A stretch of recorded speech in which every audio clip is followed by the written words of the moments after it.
pelas possíveis falhas contra a minha voz. Há quase 15 dias que eu estou sem voz, me calo nas cordas vocais e o trabalho também, a demanda acaba por conta disso.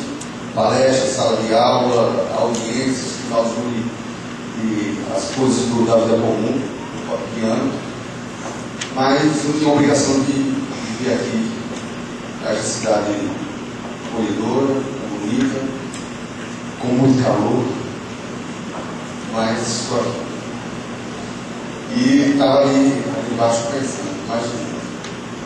É mais um motivo para tentar me desequilibrar. Ontem à noite eu tinha deixado o notebook cair no hotel, a notebook está aqui. Com a apresentação de hoje. Mas não vai ser isso que vai me tirar a paciência e vai me afastar e tirar a força de ir lá e conversar com o pessoal. Mas desde já eu já me disponho, na verdade, a trazer, a mandar por e-mail o material e a associação quer passar para vocês. A minha temática, quando a doutora Gátia propôs falar sobre sociedade do mercado, e vincular esse tema às questões morais e éticas, me trouxe uma certa inquietação. Primeiro porque é um tema genérico, apesar de estar vinculado ao aspecto religioso. Segundo que eu prefiro que se trate genericamente, a partir de pontos considerados cruciais para determinadas áreas, do que tratar especificamente. Motivo: todo saber é datado. Então, já que a discussão está em volta das questões do mercado e principalmente das questões relacionadas à biotecnologia e ao espiritismo, todos nós sabemos que o que está relacionado à biotecnologia é um saber datado. E a minha preocupação trato agora, firmo um compromisso com o pessoal e de repente, no dia da minha exposição, aquilo que eu tinha tratado, se for superado, que for algo já sanado, tenho que mudar o foco no tempo. Daí a importância. Eu prefiro que se trate dessa maneira, porque a gente tem pelo menos a sensibilidade de modificar o foco e tratar isso por aquilo que realmente vem sendo modificado, do que ter algo firmado, algo já direcionado. Então, esse tipo genérico traz sensivelmente a possibilidade de modificações. Ontem, quando cheguei aqui no recinto, tive aqui nesse auditório e estava expondo os temas relacionados à biotecnologia, as questões genéticas, a possibilidade de se ter um novo entendimento acerca da possibilidade das mudanças relacionadas à ciência. Comecei a imaginar de algo relacionado com a minha área jurídica, e principalmente relacionado com o direito penal, criminologia. Numa palestra anterior, eu fui indagar sobre uma lei, a 12.654, 12, que trata do perfil genético dos criminosos, do banco de dados do perfil genético dos criminosos. E esta lei, quando foi editada no ano passado, passou a vigir em novembro do ano passado, me trouxe também uma inquietação. Uma inquietação não apenas de natureza jurídica, mas de natureza humanista e de natureza espírita. Motivo: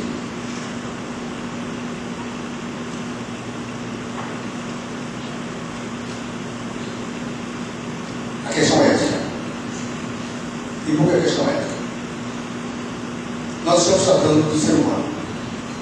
Esse é o primeiro aspecto.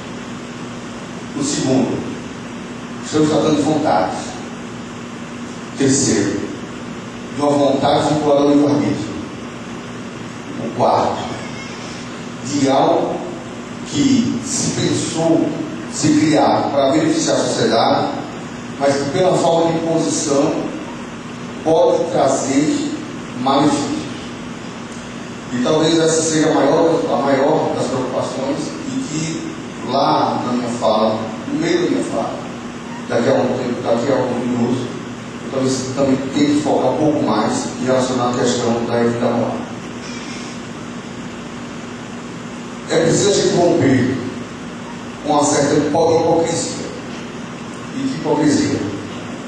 A hipocrisia da tolerância. Ontem, no caminho do aeroporto para o hotel, conversando com a doutora Nádia, ele discutia esse aspecto do ser humano, da tolerância humana. Eu quero ter ou aplicar tolerância zero para o próximo, e eu quero tolerância 10 para mim e para os meus.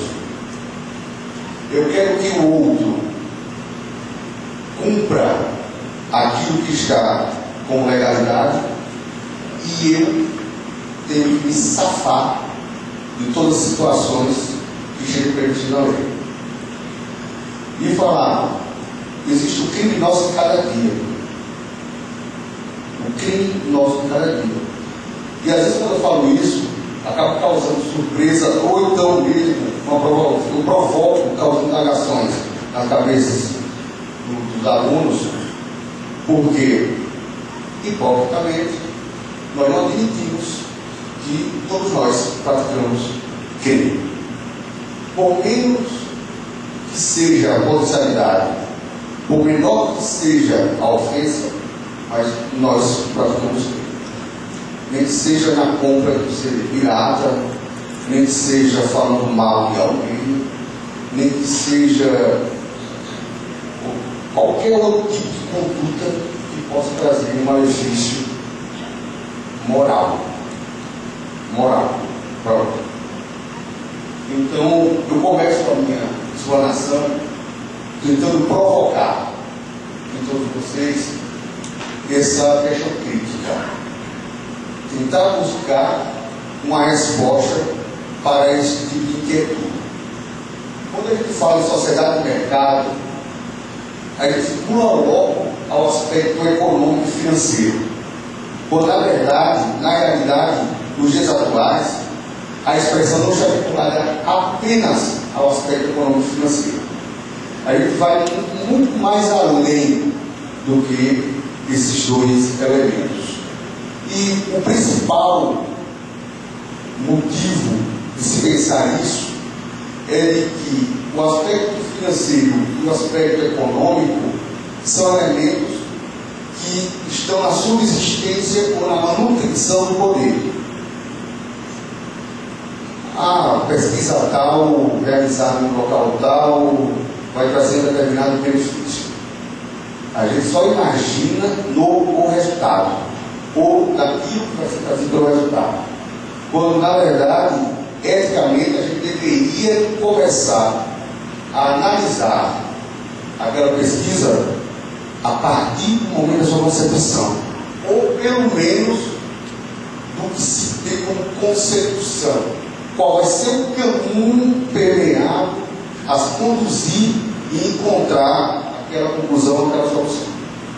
E ninguém, até agora, se deu a importância de imaginar que caminhos seriam esses, porque nós só imaginamos o resultado. Vai trazer algo de bom para o homem. Mas esse homem se tornou um homem tecnológico. Ele traz em si a ética, ele respeita os limites impostos pela natureza e impostos pela própria sociedade, e traz uma outra inquietude: a desconfiança de que nem tudo que é considerado moral pode também ser considerado ético numa nova sociedade. Até porque os aspectos morais subjetivos, individualistas ou individualizadores estão intrinsecamente ligados a cada um dos seres. A questão moral é subjetiva. A minha moral pode não ser a mesma moral de cada um de vocês. Aquilo que eu determino como caminho a ser trilhado na minha vida pode não constituir-se dos mesmos elementos do que se é trilhado na vida de vocês. Porém, eu sou obrigado, como membro de uma sociedade, a trilhar um caminho que é imposto. E essa imposição é uma imposição moral, uma imposição ética.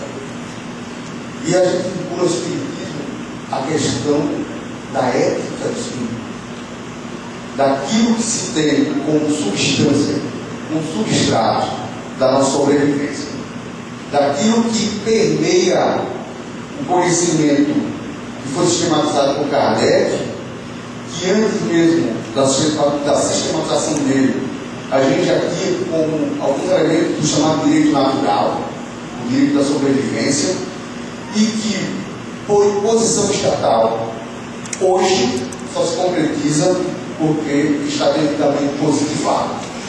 Para quem não conhece o termo positivado, a gente utiliza esse termo do direito para dar o entendimento de estar codificado, de estar escrito. Porque as normas escritas são muito facilmente cumpridas do que aquelas que estão à mercê da vontade do tempo e do espaço.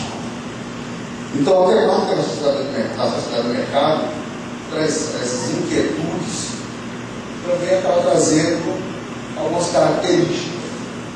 E essas características, elas denotam hoje uma situação de perigo.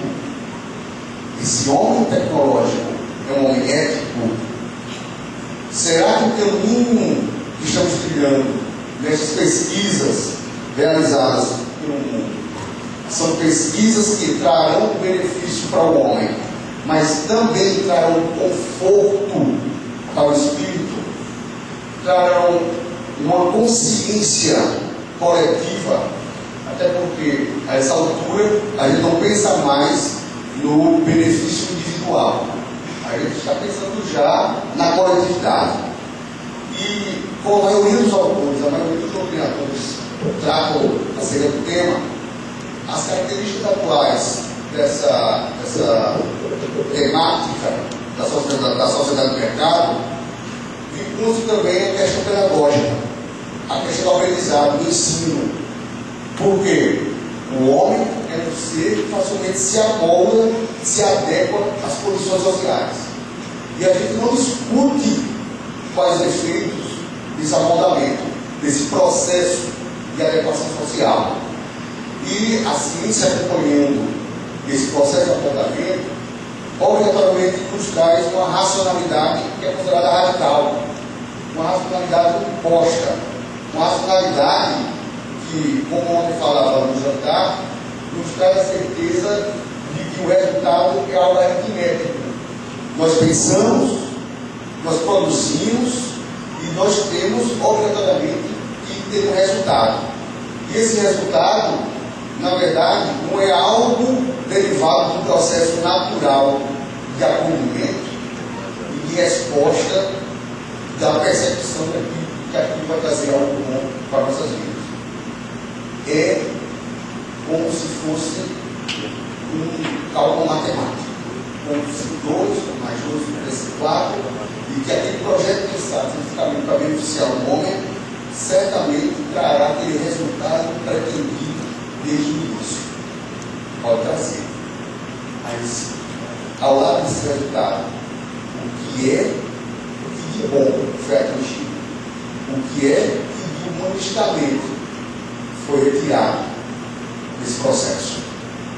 À medida que a gente tem a evolução dessa tecnologia que visa beneficiar a vida humana, a gente também acaba trazendo alguns desafios para o homem comum, para aquele homem que vai se beneficiar. E o principal deles é romper com alguns paradigmas. E que rompimento é esse? O rompimento das crenças, o rompimento daquilo que é imposto tradicionalmente pelas famílias, aquilo que é imposto tradicionalmente pelas religiões, E claro, a nossa seara, no nosso setor, aquilo que a gente sistematiza no dia a dia como sendo a pretensão de fazer a bondade para o próximo. Então, conscientemente, a gente sabe que essa tecnologia apenas se tornou uma ferramenta para desconstruir o que humanisticamente a gente acabou revelando pela sociedade espírita, pelo pensamento espírita, pelo conhecimento sistematizado do espiritismo. É óbvio também que, ao lado desses efeitos, algumas implicações acabam também sendo trazidas por conta dessas discussões. E dessas implicações, essa sociedade tecnocientífica de hoje traz uma relação harmônica entre humanismo, espiritismo e ciência. Voltando ao que eu tinha dito no início, em relação àquela norma penal do perfil genético, da configuração do banco de dados genéticos, é importante a gente entender que a Constituição Federal eleva como maior dos direitos, apesar de não ser hoje o maior dos princípios, o direito à vida. E que essa elevação constitucional, que está também com prisma na órbita internacional, nos dá certeza de que pouco importa qual seja a discussão, o direito à vida sempre vai estar acima de qualquer outro direito. E de que, mesmo que seja ciência, o direito à vida sempre vai ser a maior pretensão de proteção do Estado. Vinculado a esse direito à vida, a proteção da vida, lá no passado se criou um princípio chamado de nemo teto deverter. E esse princípio nos induz astrologicamente a implicar que dentro de um processo nós não temos como produzir prova contra nós mesmos. E é uma garantia trazida pelo Estado, uma garantia trazida vinculada a esse direito à vida, porque também nos protege de determinadas complicações dentro do direito. E como isso estaria relacionado com a temática da sociedade do mercado? Lembro vocês que no início eu falei que o tema não está relacionado apenas com as questões econômicas e financeiras, mas também com a possibilidade da manutenção do poder. E que todas as pesquisas e que hoje constituem objeto do direito, pesquisas científicas que constituem objeto legal, objeto do direito, também estão relacionadas a essa discussão, a essa temática. E esta norma que trata do banco de dados genéticos, do banco de dados criminais, trata do perfil criminal do indivíduo que hipoteticamente cometeu o crime, acabamos trazendo sistematicamente a certeza que o elemento ético e moral não foi devidamente respeitado quando o legislador tomou como base pesquisas científicas. A lei traz como objeto a obrigação de o Estado retirar material genético do ser humano acusado, vejam bem, acusado, não ainda condenado, acusado de ter cometido um crime de natureza grave. A lei não explicita o que seja de natureza grave. E que crimes são considerados de natureza grave? Não há resposta, pelo menos no direito. Porque a lei obrigatoriamente tem que trazer as hipóteses. Se um julgador, e claro, eu não estou aqui estendendo esse entendimento, esse pensamento a ou de qualquer jogador. Que eu acho que desculpe, não sei como juiz. Mas se o jogador entender que determinada conduta é imoral, não estou falando antiética, imoral, subjetiva, que atinge um determinado elemento cultural da sociedade, for considerado grave, que esteja previsto na legislação, o juiz pode determinar a retirada obrigatória do material genético. Até aí, vocês podem pensar, tudo bem, é para a segurança da sociedade. Até porque, moralmente, aquele indivíduo tem a obrigação de cumprir as normas impostas pelo direito para poder conseguir uma segurança melhor, ou pelo menos a concepção de segurança naquela determinada sociedade. Até aí, tudo bem. Porém, uma sociedade imoral, antiética, que atualmente convivemos, isso acaba também nos trazendo a certeza de que, possivelmente, eu posso utilizar como forma de manutenção do Estado esse material genético para acusar alguém. Isso não se discutiu no Congresso Nacional quando a norma estava sendo votada. Aí vem a certeza. A ciência trabalhou efetivamente a serviço da manutenção do poder. Significa dizer que nós estamos como a nossa, em que a mídia traz corriqueiramente a notícia de que determinadas pessoas que pertencem a determinadas camadas da sociedade estão radicalmente criminalizadas do que outras. Nós estamos vivendo atualmente um momento imediato e nos traz essa certeza. Todo mundo conhece certamente o caso do garoto de São Paulo que matou a família, arquitetou um plano que nem mesmo talvez os maiores criminosos no Brasil tinham a possibilidade de arquitetar e depois criar a sua vida. E todo mundo, a sociedade inteira, isso por imposição da mídia, veio com a informação. Mas um garoto de 13 anos, tão inteligente, conseguiu segurar uma pistola a .40. Como é que ele poderia ter feito isso? Como é que um garoto de 13 anos conseguiu atirar com a própria cabeça? Conseguiu matar os seus entes? Conseguiu retirar a vida dos seus entes depois de ter recuperado sua vida? Mas se fosse esse garoto do Morro Santa Marta, negrinho, a gente já não discutiu isso não. E por quê? Porque o negrinho, ele convive com a arma, e não com a .40 não, é uma metralhadora russa. Que ele tem a técnica de atirar, que ele sai de casa às 8 horas da manhã, na certeza de que pelo menos naquele dia vai matar alguém, de que se ele tivesse matado a família, ele não seria um resultado consciente de uma produção em massa, imoral e antiética, e que etiquetamos, rotulamos aquele indivíduo como sendo o criminoso.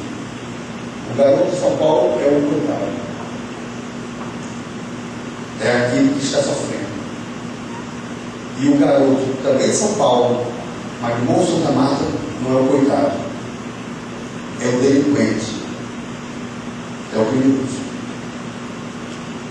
Mas tem que ter sociedade no mercado. A manutenção do poder. Nós conseguimos comprar hoje tudo que nós queremos. Basta ter um iPhone, entrar na internet, acessar a determinada conta e comprar. A sociedade do mercado traz o conceito de consumidor. O consumidor imoral e o consumidor que vislumbram uma determinada prática contra a ética. A sociedade do mercado atinge esses valores éticos e morais como se estivesse atingindo algo considerado cotidiano, que não tem tanta importância para nossas vidas. Essa sociedade do mercado nos induz ao erro. E mesmo que a gente tenha certeza de que, prefazendo-se um contato com o conhecimento espírita, prefazendo-se um contato com as experiências que nos fazem bem e que fazem bem também ao próximo, mas nós continuamos sendo induzidos por essa sociedade. Ontem, aqui na mesa, na discussão, houve a possibilidade de substituição de um membro já inativo por algum elemento biotecnológico, e que a gente discutia a possibilidade jurídica ou aceitação jurídica. Quando eu dei a resposta, então, também o Kelps também tinha falado acerca disso, juridicamente não se tem o que discutir, porque a lei permite. Se vislumbra aqui apenas, não só, a necessidade de trazer o bem para aquela vida. A gente não vai discutir quais seriam os efeitos éticos, os efeitos morais, pela substituição daquele membro. Porque o que importa é a felicidade e o bem-estar daquele indivíduo que está ali com o membro inativo e que precisa dele para conviver com os demais. Até por uma questão de sobrevivência e preconceito, sobrevivência social e de afastamento do preconceito, ele precisa daquele novo membro.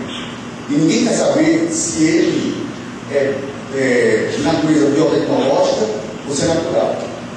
Quando eu falo ninguém aqui, eu estou sendo bem generalista para não atingir, óbvio, algumas crenças. Até porque se a gente for discutir a essência ética dessa substituição do membro biológico por um membro nanotecnológico, biotecnológico, é óbvio que essa atitude certamente atingiria o cerne da evolução. Não teria ele a obrigação de passar por aquele sofrimento, por aquele momento de provação, por aquele momento de discussão social, para então evoluir. É claro que há diretamente intrinsecamente uma linha muito tênue hoje entre ética, moral, lei e consciência. Tênue. A gente não consegue hoje discernir ética, moral, o que está na lei e o que pode ser produzido conscientemente. Esse cenário com múltiplos elementos só nos remete à ideia, e essa ideia é uma ideia teórica, e daí partir para uma premissa conclusiva a partir desse tipo de discussão, também iniciando por uma questão filosófica ou por uma questão científica, é perigoso. E por que é perigoso? Porque a gente sabe que a ética é um elemento que está presente em todas as ciências, ou deveria estar presente em todas as ciências. Que a ética é um elemento que está obrigatoriamente presente na ideia cristã. Que a ética é uma premissa do espiritismo. Que a ética é algo que pode ser considerado universal. E a gente não se atenta à ideia de que a ética e a moral elas são empregadas como tendo um único sentido. E a doutrina do direito, pelo menos, tenta positivamente separar esses dois conceitos, afirmando que sempre a ética é princípio, mas que a moral é sempre uma conduta específica individual. Porque a ética, ela é universal. A moral, ela é regional, é subjetiva. Ela é uma escolha do indivíduo. Que essa ética, ela é teoria, que a moral é uma prática. Porém, a gente só percebe a moral. Por que a gente só percebe a moral? Porque está vinculada à nossa conduta. E é a partir dessa conduta que a gente começa a etiquetar, a rotular os comportamentos. Todos nós gostamos, todos nós queremos o bem-estar.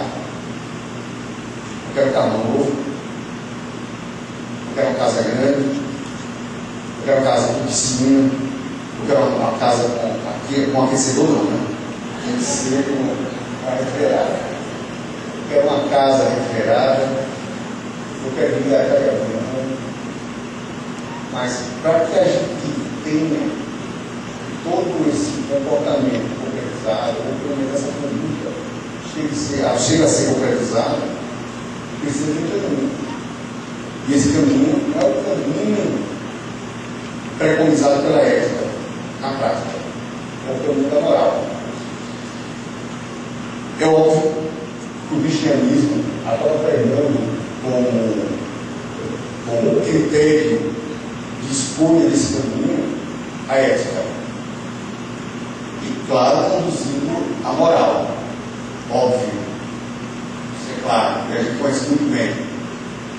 Porém, os efeitos dessa relação entre ética e moral só nos traz o que a gente chama hoje de segregação. O que é segregar? Afastar. Retirar do ser da comunidade, do ser da sociedade. Então, a ética acaba sendo deixada de lado e a moral acaba se concretizando na ideia do ter, e não no aspecto do ser,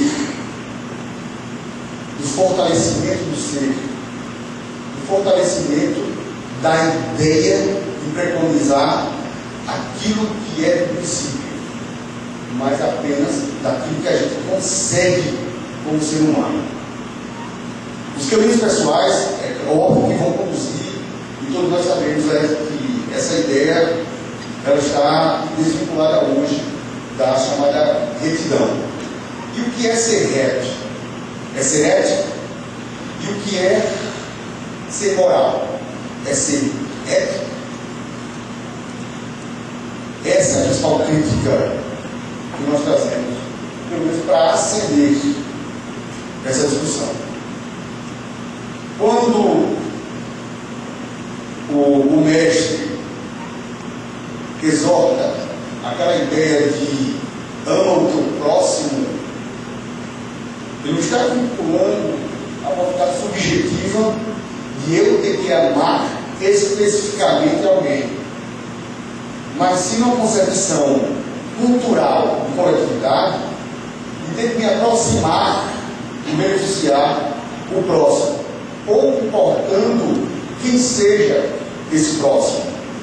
Porém, nesses 2 últimos séculos, principalmente no século XX, a gente tem presenciado alguns fatos históricos de que essa premissa ela não se concretiza, ela não vem ser concretizada, de que essa premissa ela é algo considerado socialmente utópico. A gente está cada vez mais se distanciando dessa ideia de amar o próximo, apesar de a gente ter a certeza de que o caminho, e esse caminho é o coletivo, que nós trilhamos na ideia de concretização, não de uma sociedade de mercado, ou pelo menos da possibilidade de nós convivermos com essa sociedade de mercado. Até porque é quase uma missão impossível a gente conseguir afastar do homem esse interesse econômico, esse interesse financeiro, do querer se dar bem. Isso é intrínseco, é inerente à condição humana. Mas, pelo menos, devemos buscar pessoalmente, conduzir coletivamente a ideia do amar o próximo. A advertência do amar a dois senhores, a advertência cristã, quando nós sabemos que Jesus Cristo pregava com esse fundamento de que não seria possível amar a dois senhores ao mesmo tempo, servir a dois senhores ao mesmo tempo, é a fundamentação da ideia do que nós chamamos de sociedade de mercado. Teria como a gente continuar pregando a ideia do cristianismo, a ideia fundamentada no espiritismo e se beneficiando daquilo que a ciência nos traz como produto, daquilo que a convivência humana nos traz como produto. Só que isso é uma mera ilusão. É óbvio que a gente não vai poder escolher. É apenas tem que seguir um, ou tem que seguir o outro. Mas a ideia de remediar, de conciliar conscientemente os dois fatores, talvez seja hoje a saída mais eficiente para esse problema da sociedade do mercado. Porque a ideia da ética vinculada aos preceitos religiosos não pode hoje ser confundida com a ideia da ética trazida pela ciência.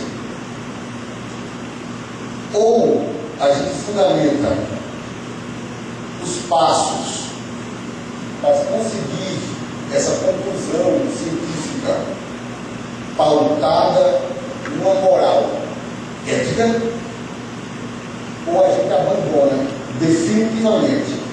E esse é o perigo, e é o que nós não queremos, a ideia de pregar o bem. Abandonar a ideia do ser espiritual, de pregar o bem, de querer fazer o bem aos outros. Esses indícios de que nós chegamos já ao momento da escolha, eles nos remetem a uma ideia de conformismo, de materialismo,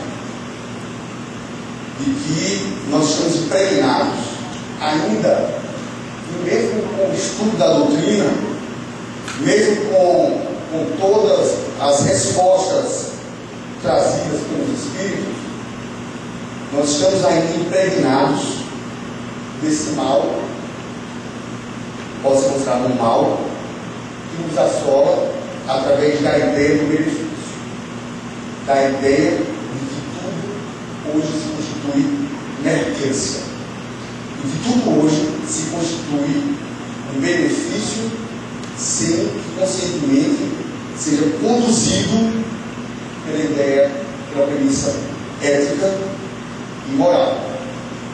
Ética coletivista, moral subjetivista. E isso é percebido, óbvio, pelos conhecimentos sistematizados de Kardec.